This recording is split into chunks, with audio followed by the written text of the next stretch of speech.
What is up, guys? Jeep here, and Rockstar just released a couple new cars onto the market. The first one I'm going to be talking about is one coming in the Southern San Andreas Super Autos. It's the Vapid Dominator GTX, which I'm pretty sure is just supposed to be like a Mustang, like a 5.0. I only say that because Vapid is the Ford brand of GTA. I'm going to go ahead and buy it in red. I'm going to drive it around, see how it handles, give it a top speed test, and of course show you guys what kind of upgrades are available that you can do to this thing. I'm going to kind of go through this pretty fast.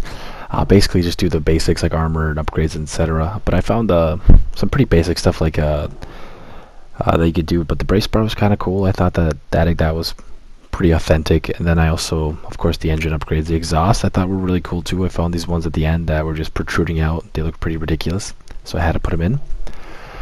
The arches I thought were also a good addition, especially because you could do carbon.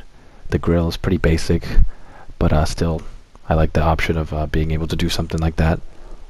You got the hood. I really like the see-through where you got the little like the glass where you can like look through and see the engine. Of course, neon lights is pretty standard with everything I do. The plates, I'm always gonna make the Jeepster plates. Rear panels, I think you have a carbon option for that, which I think I ended up going with. Yep. For the roof, I believe I ended up going with something like the carbon to kind of match everything else. And then this one, I had a lot of options here, but I think I went with a ram bar. Yeah, ram bar is the way to go. That spoiler's the one I went with. It's the most ricey out of all of them, and I had to throw the huge wing. Lowered it all the way, turboed all the way, and yeah, that's the car. Then I took it around. I drove it around, see how it handled.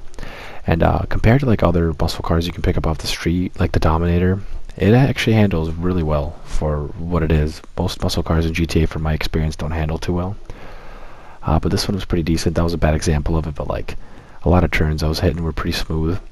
It got speed quick, and overall I like how it handled. I like how it looks. It looks sweet. It's a really cool car to have in your garage. I'm a huge fan of this car already, and it's not too expensive really. 725k is nothing in the grand scheme of things. But on to the top speed test.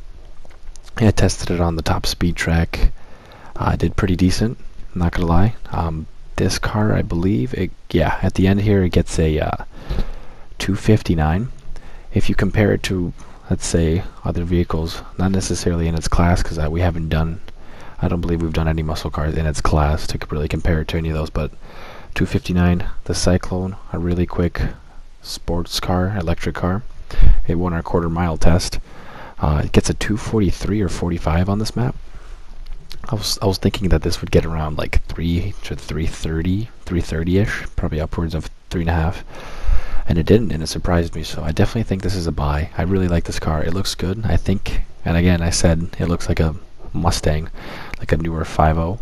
I might be wrong. I've been wrong in the past. I want you guys to let me know in the comments if I am wrong and what you guys think it is, and I'd love to go back and forth. But as always, thank you so much for watching, and have a good day.